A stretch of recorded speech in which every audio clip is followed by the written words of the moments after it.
Welcome to Look Around the Confederation. I'm your host for Evening Moose, and before we get started, please remember the views and opinions expressed in this broadcast are not necessarily the views and opinions of the SCV, its GEC, nor division, brigade, camps, or any of the subsidiaries. How is everybody doing in Dixieland tonight? We have a great show for you planned. We have Tennessee Division Adjutant Tom Wood coming on to talk about his platform, to talk about him running for Army of Tennessee Commander. Last week, we did Army of Northern Virginia Councilman Kenny Ramsey, who is running for Army of Northern Virginia Commander. So we're getting to our interviews now. We're rocking and rolling. We have at least 3 or 4 more planned or scheduled. So we are rocking and rolling now, and we are going to be getting into that very shortly. We're going to kind of jump quickly into some camp division news. First bit of news does take us to the Tennessee division with Mr. Richard Garcia, who is a part of a team that made up these baseball cards. There are 50 cards, $20 a piece. They're fantastic, a great learning experience. I know they are being sold at Elm Springs.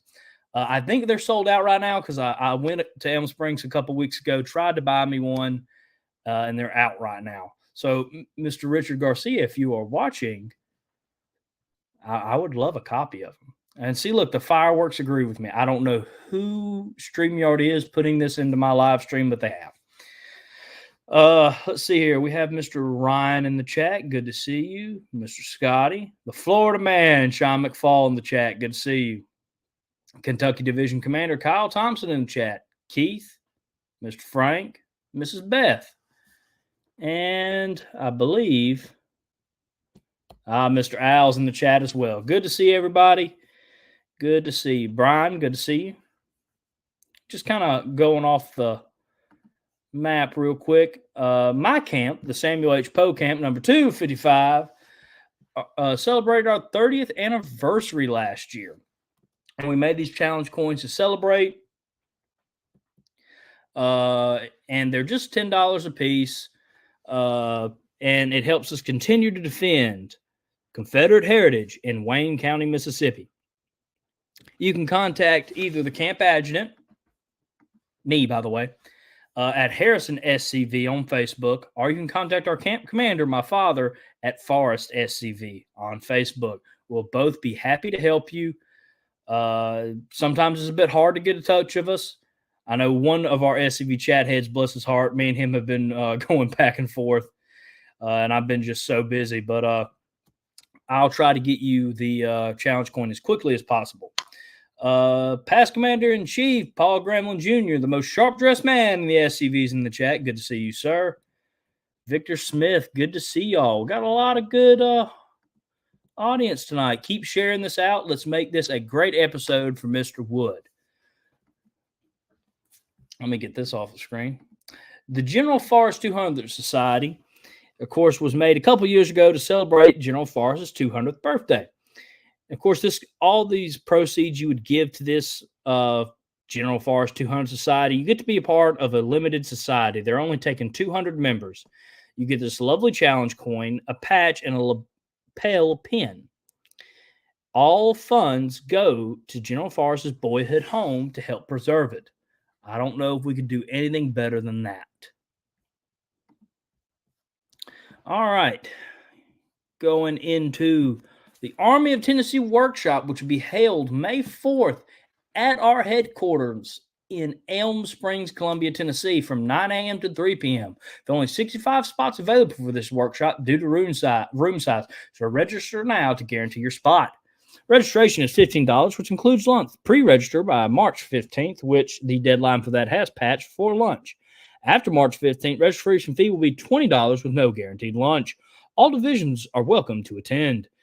Speakers will include Membership Coordinator Eric Pavetti on Commander and Adjutant Training, Army of Tennessee Councilman Carl Jones on Building a Better Camp, Army of Tennessee Commander Jimmy Hill on Community Involvement, and many others. The annual pilgrimage will also be going on in Elm Springs, and they will take a break of the workshop to attend the main event of the pilgrimage.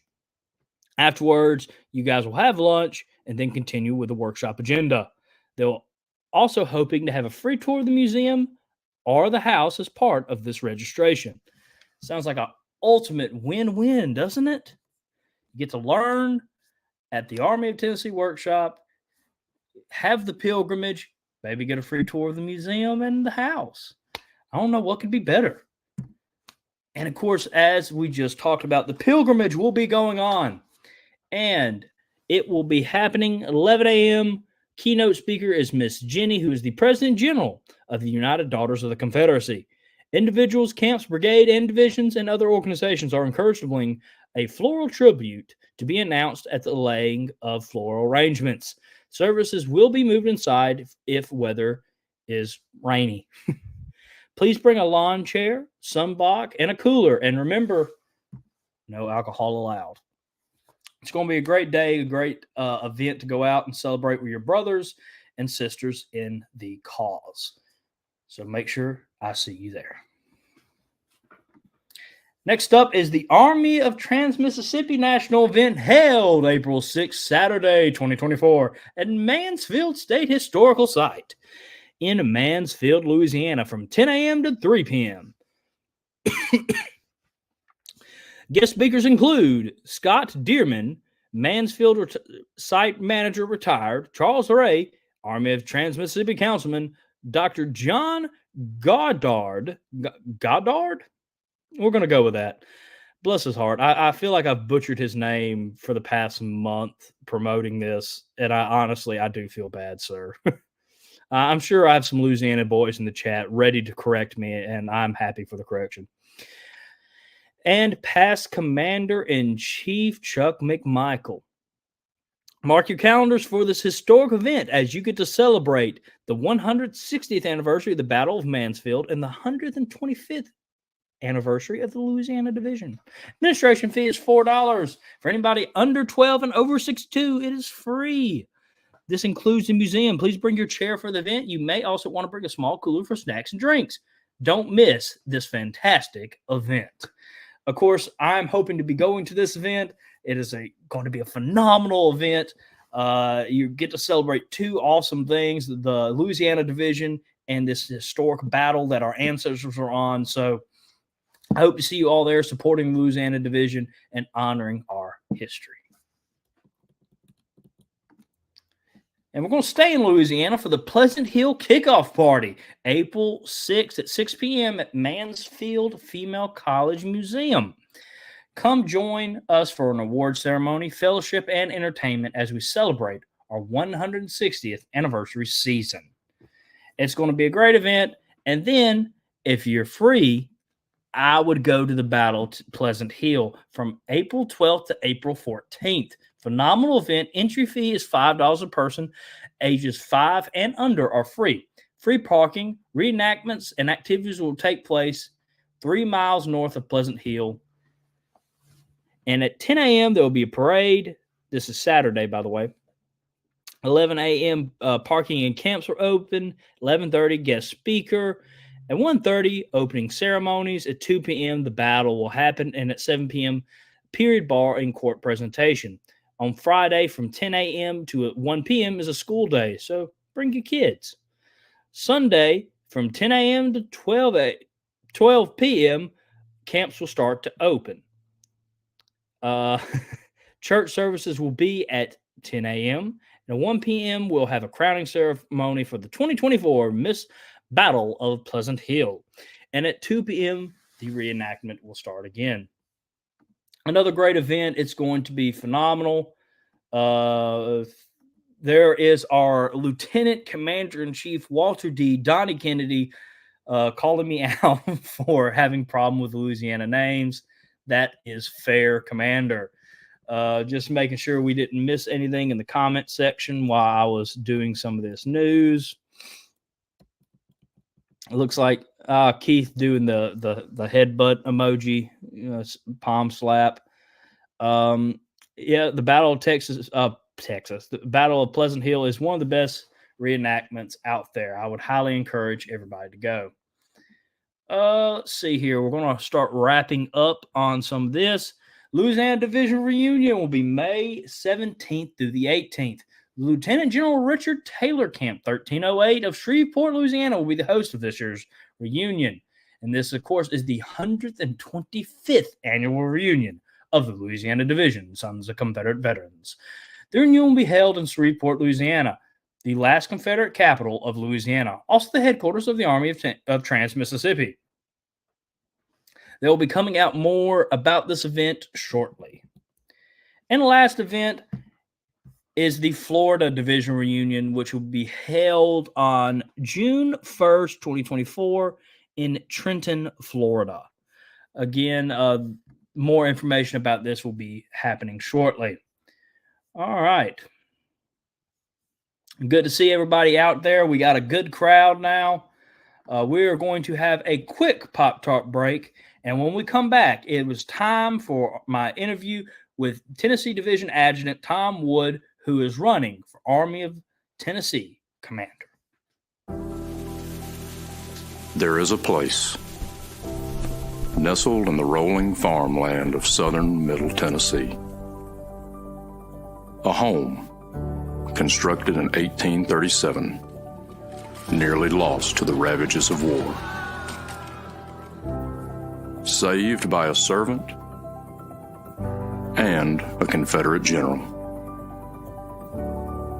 A place where families loved and lost. If walls could talk, what stories could be told? If a place, a home, can feel love, loss, pain, surely this is one of those places. Nearby is a more recent structure, and inside are the stories of heroes and heroines, stories of battles won and lost, stories of sacrifices made by the people of its native soil. A place that will tell the true and complete story of the Southland and the war fought for its freedom.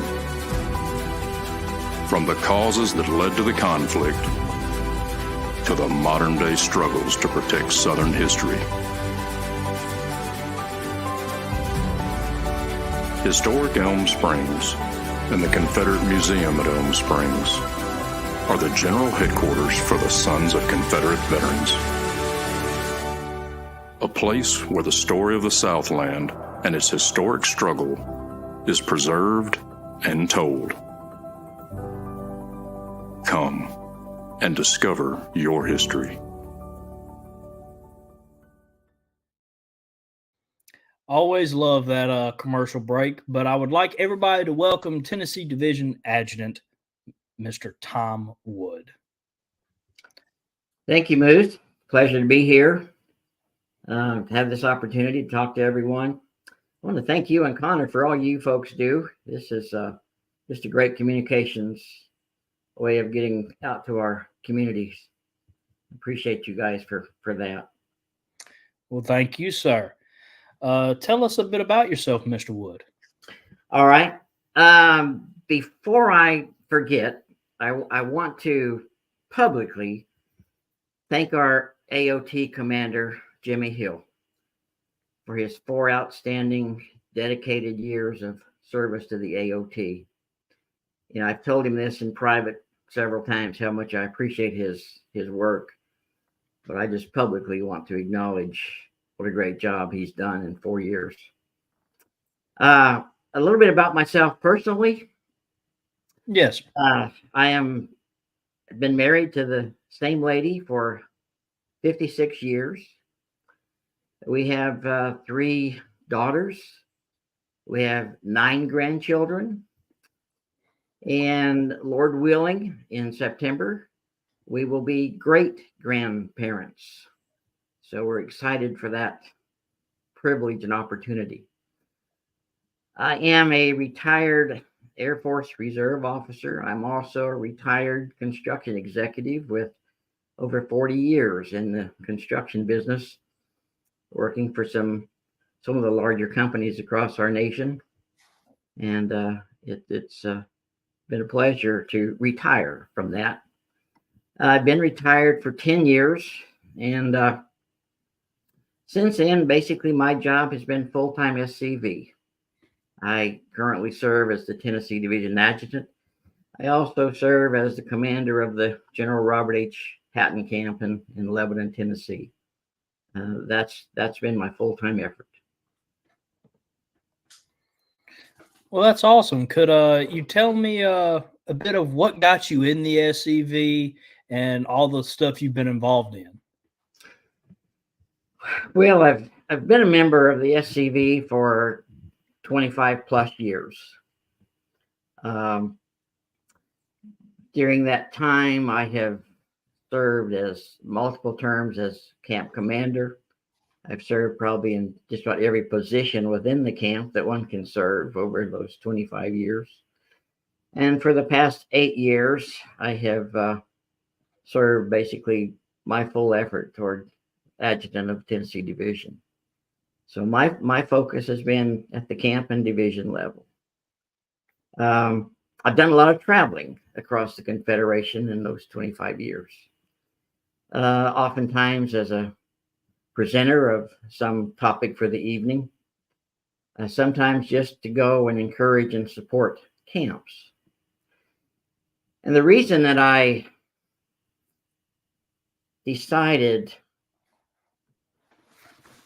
that I had a desire to be the Army of Tennessee Commander is based on this. As I have traveled around visiting camps, I've seen some areas of concern. I think we all share many of those concerns. Number one has been recruiting. Some camps really struggle with recruiting. Retention is a serious problem for us. We all know that. And we've got to, and we can talk about these things in more detail as you desire, but we have got to focus on retention. One of the things that I have found out in my visits around many camps,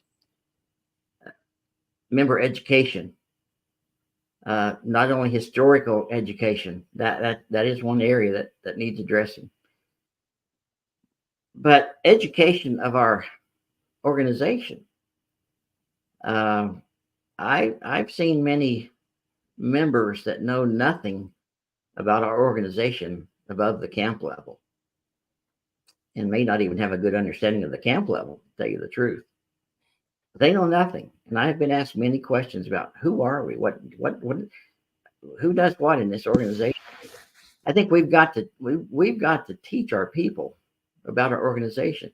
How can you get excited about an organization you don't know much about? Communications is a serious issue for us. Our folks put out great publications, but unfortunately, I'm hearing that oftentimes these publications are not reaching our membership. There are breakdowns in our structure, and these things are not getting where they need to go. Leadership training, I think, is a serious thing for our organization. I even experienced this in my own camp, and I've seen it in many other camps. People unwilling to take leadership positions. And I think part of that is just a lack of confidence. About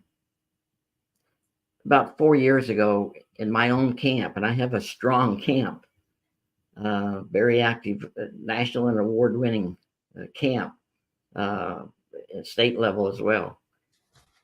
And I could not find somebody to take on the camp commander. And I thought, oh my gosh, we could be close to folding the doors on our own camp. So I decided I had to do something about that. So I started encouraging our folks about this and trying to teach them and admonish them and encourage them. And now I've got some of our younger folks, I've got them on board now. And and I've got them on staff, and I've told them, I said, look, I will train you. We will help you. We will do whatever we can to get you comfortable. I think our folks need a comfort level to take on leadership. I said, we will get you to a comfortable level where you'll be okay taking on the leadership roles. And they're doing well. They're doing very well with that. And I'm going to get them activated. I've told them, I said, I'm going to get you activated into our camp meetings, and I'm going to have you do some speaking in front of the camp, get you comfortable in front of our camp. We're making great progress with that. And there's so many camps like that. I mean, we are literally, Moose, we're losing camps. Camps are folding because they can't find leadership in the camp. We've got to do something about that. My sixth thing here is continuing encouragement and support of our members. We cannot encourage each other enough. We can't do it. We've got to be supportive. I've seen too many examples of criticism instead of support. Somebody's doing something that is a worthwhile thing, and somebody else doesn't like that particular thing, and they criticize them for it. Well, don't criticize them. If you don't want to do it, don't do it. Do something else, but let them do their thing. And so we've got to work on that too. We all know that. We've all seen the criticisms and the lack of support. So that's something else that I want to work on as AoT Commander. So my focus, and as you could see from what I just said, my focus is on our camp level. We cannot pay enough attention to our members. We cannot take our members for granted. We can't. And for me, this job is a boots on the ground job. This is getting out and seeing what's happening at the camp levels. I've seen it, especially in Tennessee. That's how I came up with this platform, as you call it. This is where my efforts are. And the reason I've been thinking about this position, if you want to call it the position, I call it a job. But my reason for wanting this opportunity or this job is to strengthen our members. We strengthen our members, we strengthen our organization. Weak camps make a weak organization. So we've got to work closely with our members. That's what I want to do. And the reason that I desire this job,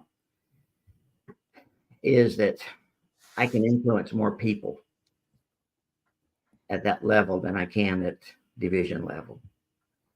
I've had a great influence, I believe. I don't mean to brag. I believe I've had a great influence at my camp level and at my division level. But that only takes me so far.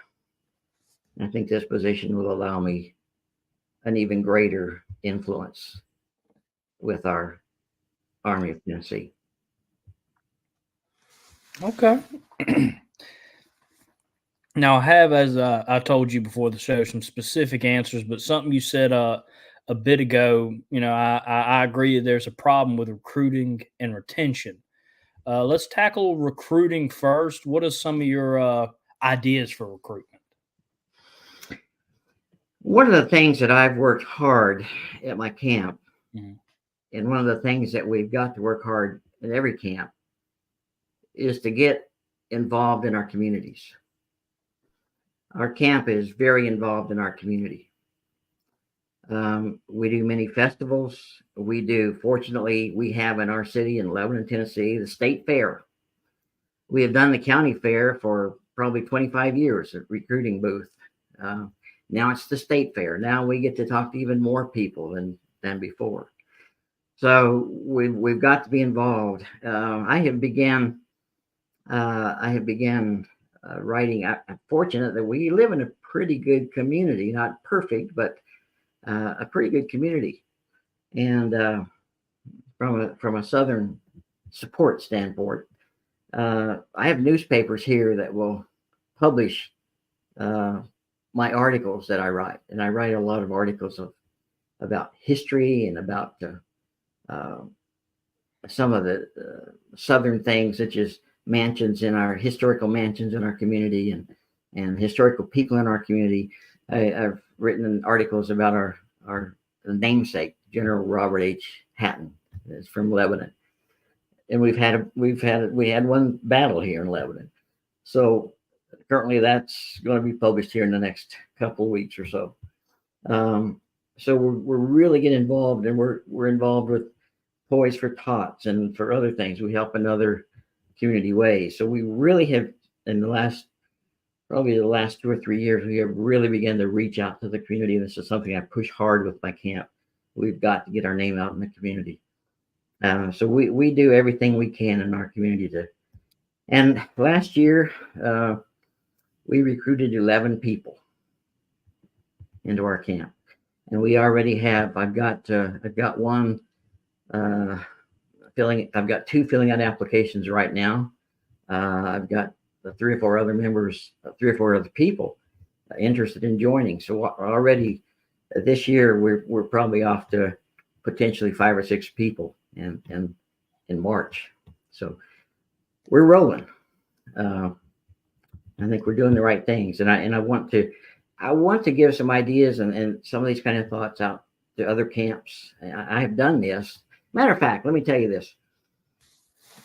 Just recently, last few weeks, I've been encouraging my camp to get out and visit sister camps, to encourage them, to support them. Some of them are smaller. Many of them are smaller. I guess all of them are smaller than us, really. And so we went to a camp, has 25 members, but they only get about 5 or 6 in attendance. Of course, attendance is a problem for all of us, right? So they didn't have a program that night. And so I just said a few things to them. And I asked them, I said, have you ever advertised? Of course, we advertise all of our meetings in our newspapers and encourage the public to come. So I said, do you have a friendly newspaper? Well, yeah, sure. The editor is a former member. Well, why is he a former member? First question.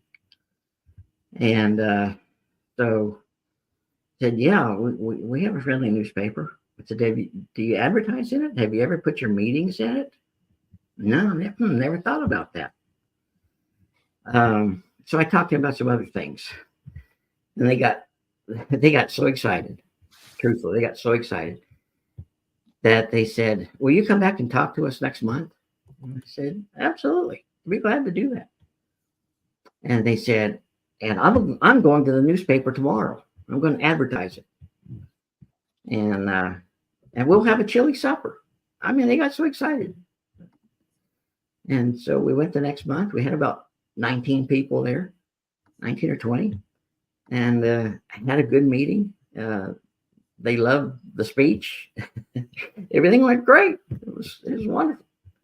So they just needed a little encouragement and just a little bit of a couple of ideas, and they were off and running.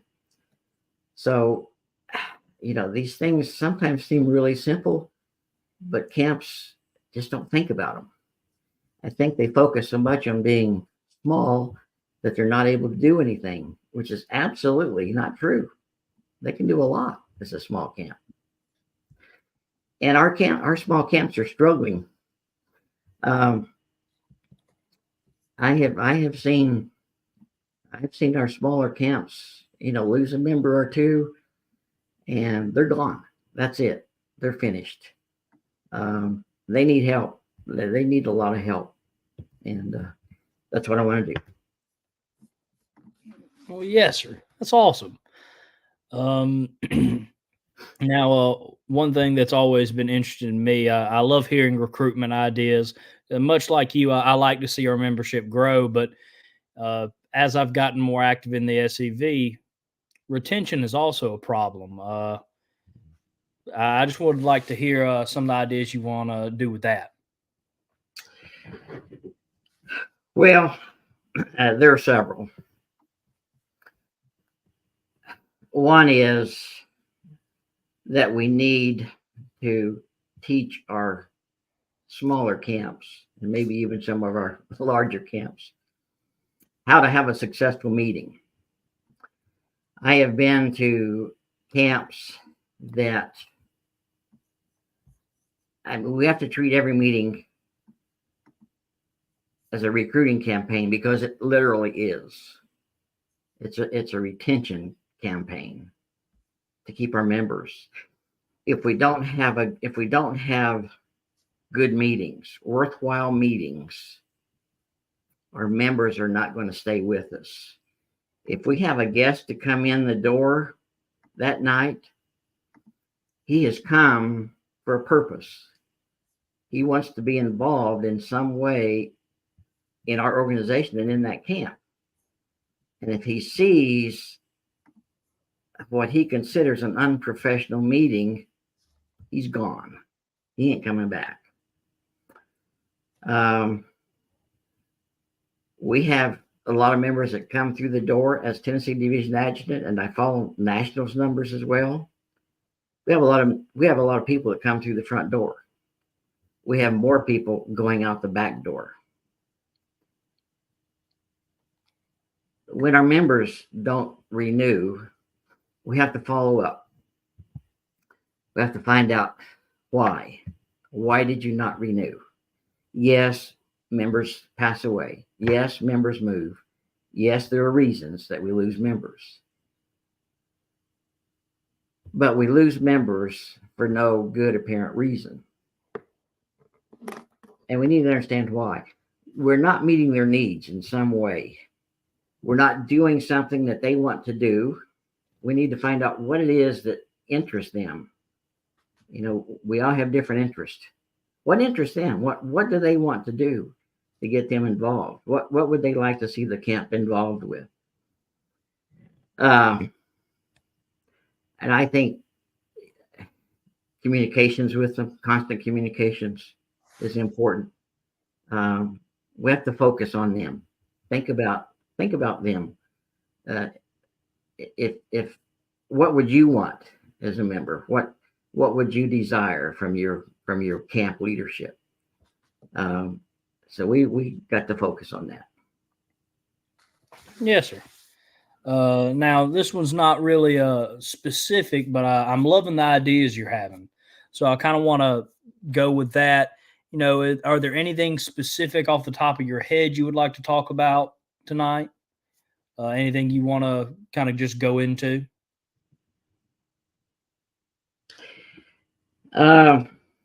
Well, yeah, there are some things. I appreciate this opportunity. Member education. I went to a small camp in rural Tennessee several months ago to give a presentation. Well, number one, I knew this happened. The camp commander called me and he said, "How would you like to come down here and give us your campaign speech?" Well, I knew that he thought I was running for Tennessee Division Commander and not AoT Commander. Well, I said, "Sure, I'll come down."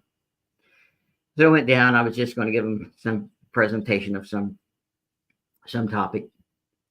And I asked him a question. Every time I go to a camp to follow up with our communications and our education, I asked them, have you seen this magazine? Have you seen the Sentinel? Mm-hmm. And the camp said, "I don't know what you're talking about." They had never seen the Sentinel. And this is not a unique situation, by the way, let me tell you. Yeah. So the whole night was spent on answering questions about our organization. Never got to my topic, and that's fine. It was more important that we talk about the things that bothered them.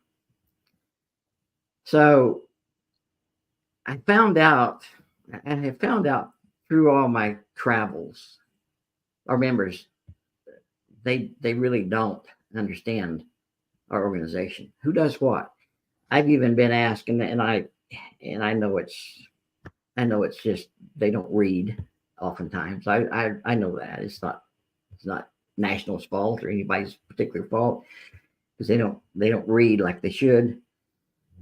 But I was even asked the question, who is Jason Boshears? Well, they knew the name, but they didn't know who he was or what he did. We need to fix that as best we can. So we've got to educate our people on our organization. Who does what, how big we are, we're nationwide, we're this, we're that, encourage them and let them know. I mean, we had a great meeting that night, and they really appreciated my answering a lot of questions that they didn't know, they didn't understand. We briefly talked about communications, and this is all part of communications, getting these documents. Well, as a matter of fact, going back to that meeting that night, the camp commander, when I said, do you get this newsletter magazine? No, never seen it. Well, the camp commander sheepishly said, well, I get it because I sent it out to all the Tennessee division. So I know all the camp adjutants get it. So the camp commander said, yeah, I get it, but I don't know how to distribute it. He didn't know how to distribute the email to his membership. So another member spoke up and he said, send it to me. I'll get it distributed. So we have to find out what's happening. Why are people not getting this information? Because I think this is valuable information to get out to our folks.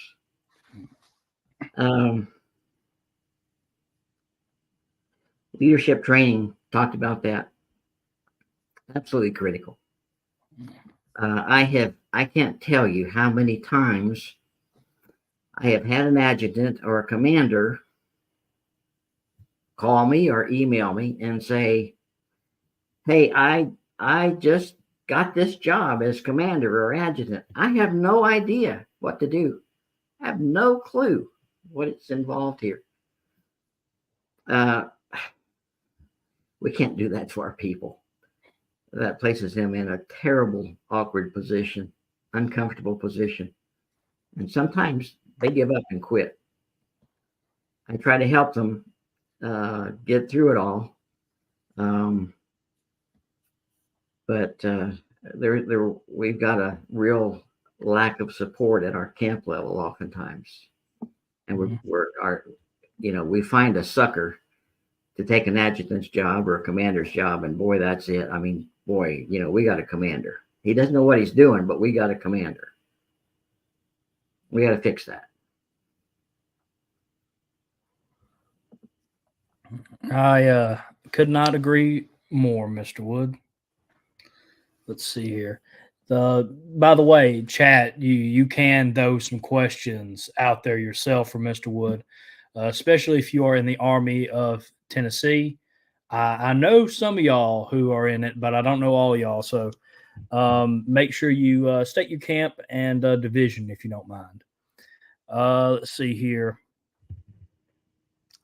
Just kind of going through our some of our questions. And again, we've talked about some of this already, but one thing that we've dealt with in the SCV is negative public reception. And yes. How do you plan on trying to combat this, lack of a better term, woke narrative about the SCV? Well, there is a misconception in many of our communities. We've heard it said many times, we're the best kept secret in our communities. And I wrote an article for the Sentinel recently, I think, and I said, I think it's fear to put our name out there because we're afraid of rejection, we're afraid of criticism. We've got to put a good image out there. And one of the ways that we do that is to get involved in our communities. to show them that we are actually leaders in our community, that we're there, we're good people, that we're not a bunch of anti-government terrorists, but we're leaders in our communities. We can't be afraid to reach out. We can't hide in the shadows any longer. And that's what I want. That's what I want to help camps do, is to give them ideas how to reach out, to get involved in the communities. Every camp is different. They're all different. They all struggle in different ways, and so we have to deal with those struggles for them. But we've I think it's through education. It's through community involvement. It's through education. We have to know who we are. We have to know our history. So when somebody says, "Oh, you're all for slavery," well, we have to know how to fight that, how to educate people, and we got to be educated to do that. So we need to train our people how to combat these woke things that we see all the time. And I know some of them, they're not going to listen, but some do. I tell you, I used to be a reenactor. I reenacted for over 20 years. I portrayed a Civil War surgeon. Matter of fact, the medical display at our National Museum is loaned there by me. That's my display. And I displayed that for 20 years. I collected for a long time and displayed that for many years. Talked to thousands of people. I mean, that was the great thing about it. I got to talk to thousands of people about the war and who we are. And I never forget, I talked to a lady one time, and she was receptive to what I was saying. And I told her, I said, "Well, if you like to read, I have a book that I'd like for you to read. You really like Mr. Lincoln." And so I said, I would like for you to read a book if you are willing. And she said, "Okay, what is it?" And I said, "The Real Mr. Lincoln" by De Lorenzo. And we ended the conversation, and she left, and we were at the fair, set up at the fair. By golly, she came back the next year at the fair. She said, "Do you remember me? You talked to me." I said, "I do remember you." She said, "You know what?" She said, "I read the book, and you were right." She was no longer an advocate of Mr. Lincoln. See, we just have to know what we're talking about. Yes, sir. Now, before we kind of go back to the questions I have, we do have a couple from the crowd. Right. This gentleman is from the Louisiana division, but he's also a lieutenant commander in chief, so I guess I'll throw up his question. Right. Lieutenant Commander in Chief Walter D. Donnie Candy asked, at a recent AoT event, only 20% of SCV members were receiving messages from the SCV Telegraph. For those who don't know, that's an email that gets sent out by National about important things they want you to know about. Sure. How can we get more members to sign up for the Telegraph? Again, it's communications. I don't think our members realize what the Telegraph is. Mm-hmm. Again, I think this is an effort that can be done from the camp level. Bring it up to our camp members, what the Telegraph actually is and how it works and how it informs you. Again, I think we're not getting to our targeted people, really. Our leadership and all that is on the Telegraph, but I don't think our people are. Mm-hmm. All right, thank you, Mr. Wood. All right, now that's a great question. Oh, I like that one. This one's a bit more just wanting to know more about you, I suppose. This is from Jack DuPont from my division, the Mississippi division. Yeah. Bless his heart, he's my aide de camp, so I run him Okay. wild. Okay. Jack asked, what got you involved in the SCV? I'll be down at your camp in Picayune, Mississippi in June.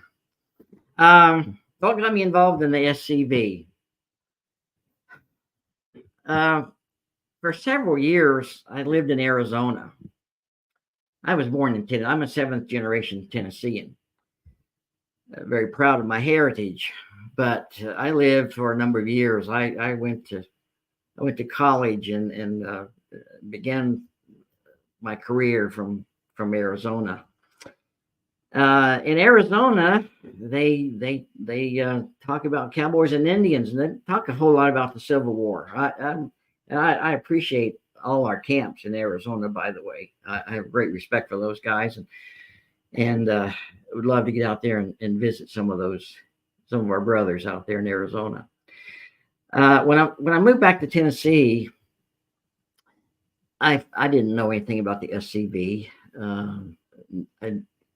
I had left Tennessee at a fairly early age, and so one of my cousins was going to Lipscomb University at the time, and he had written a research paper on one of our relatives who was a Confederate soldier. I had no idea that we had Confederate soldiers in our family. So I said, "Wow, how cool is that?" And so I was at our fair one evening, and SCV, my future camp, was there recruiting, and I met them. I went to the meeting and got initiated and got involved in reenacting, and that's how the whole thing started. That's awesome. Let's see here. Has anybody else got any more questions right now? While I guess we wait on this, I think I got one more question for you, Mr. Wood. All right. I guess this is more of not what you're going to do in the Army, but the whole national as a member of the GEC. Mm-hmm. Looking ahead, what do you envision as a key milestone or accomplishment for the Sons of Confederate Veterans during your potential tenure on the GEC? I would like to see us grow. I want to put an emphasis on numbers. I think numbers are important. I don't expect everybody to be a full blow and go, but even those members that just want to be members and they don't do much else, I'm okay with that. If that's what they want, numbers are important. We got to get numbers. Of course, we want to encourage everybody to get as involved as they possibly can. Retention, and these are measurable. These are measurable goals. Did you grow? Did you retain all your members? And I want to see improvements in all the areas that I have talked about tonight. And my primary focus is the AoT. Yes, I know this position is on the GEC, and for me, that's important because I can hopefully have some influence that will help strengthen our members and to strengthen our Army of Tennessee camps and our members, because my real focus is on the Army of Tennessee strength. And I'm willing, I think as I said, it's a boots on the ground operation. I know Jimmy Hill has traveled many miles and many hours in his efforts.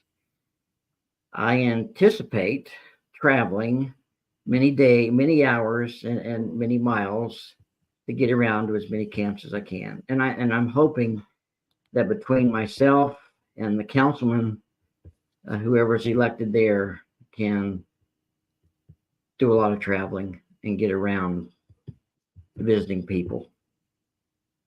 We can't do it. We can't do this job from our desk. We can accomplish it by attending a few special occasions in various divisions. That doesn't hack it. I think we've got to get out where they are. Yes, sir. All right, chat heads. I'm going to give one last call for any questions for Mr. Wood. Don't be shy. I guarantee you, Mr. Wood would love to answer anybody's questions. He's been very nice to me tonight. You haven't seen me. All right. Well, I'm always nice to you, Moose. Oh, yes, sir. Thank you. All right. Is there anything you kind of want to say as we're kind of starting to wind down, Mr. Wood, about the SCV or running for Army of Tennessee Commander or anything like that? Well, the SCV has become very important in my life. As I said, this organization gets my full-time effort. When I had my career, it was a very demanding career. I did what I could for the SCV, but I couldn't give it my all. People that work have a hard time doing that. I had a hard time doing that. But since I retired, I've said, okay, this is my job now, to do everything I can within this organization. I love my state of Tennessee. I love the South. I think the South is the last defense that this nation has to save this nation. Not just the South, but this nation. The South is the strongest part of this nation. Mm-hmm. And it's up to us to save it, I believe. And whether Carl gets this position or I get this position, we're both going to do the best we can at this position. Carl and I are friends. Matter of fact, I was with Carl at the AoT conference in Alabama last Saturday, I believe. We are not opposing each other. We're just giving our membership a choice. We have both said whoever gets this position, this job, the other person is going to serve on that staff. So this is not an awkward thing, I don't think, for either one of us. We perhaps have different avenues of approach. I've approached this opportunity in one way, and Carl probably has served in different ways, different capacities. We both have served well, and we'll continue to serve well, and we will continue to be friends, whatever happens, and we'll help each other. And that's the way it should be. Amen. I would love to see that mentality spread. Yes. In the SCV. I've seen just so many sad cases where it can ruin a friendship and stuff like that. So thank you guys for doing that. I think we got time for one more question. Mr. Keith kind of asked for a specific advice for camps that are maybe having trouble getting the opportunity to grow, and how you could get information to them. He's asking for a specific example if you have one on top of your head. How to get camps to grow? Yes. Well, I think we kind of talked about that some, but I think it's getting out into your communities, getting out where people are, taking your recruiting booth out there and providing them information and talking to them about who we are. I think if any of your folks are in civic organizations, use that platform to let them know who you are. Even maybe give a presentation at that organization sometime about actually who the SCV is, and pass out information about the SCV and what we do and what we try to accomplish. Put your monthly meetings on in the newspaper. Just about every newspaper has community events. Most newspapers are oftentimes these smaller communities are looking for news to put in their newspaper. If you have somebody that likes to write articles about your community and maybe something in the war or some person in the war or something of local interest to your community about that gets the name out there, and of course then you write that as a member of the SCV, so the SCV just keeps getting out there to your community.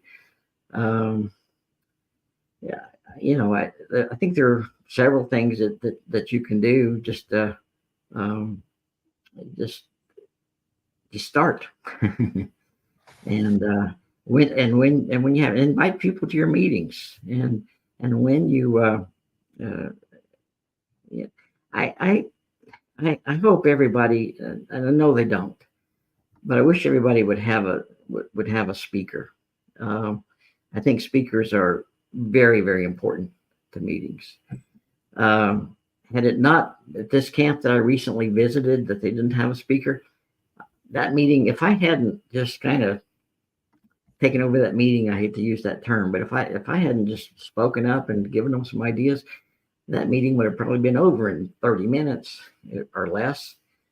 And so we've got to have worthwhile meetings and invite people to our meetings and have a good meeting. Make them feel like they're important. You need them, and you're there to support them. And I was going to say something else. And find out what they're interested in. Some folks like to do one thing, and some folks like to do another thing. And there's a place at every camp for all kinds of things. Everybody doesn't have to be interested in the same thing. The more varied our camps are in activities, the better off we are. I mean, I work my camp to death. I know they're involved in more than they want to be involved with, but we have different people that come to different events. Not everybody comes to an event, but we have different people that come to different things because that excites them, and something else maybe doesn't do much for them. So we have to give them a variety of things and give them opportunities. We have to give them opportunities to serve. Number one, I think most people join our organization to serve and to be of benefit to our heritage. So give them that opportunity. Wow. Yes, sir. Thank you.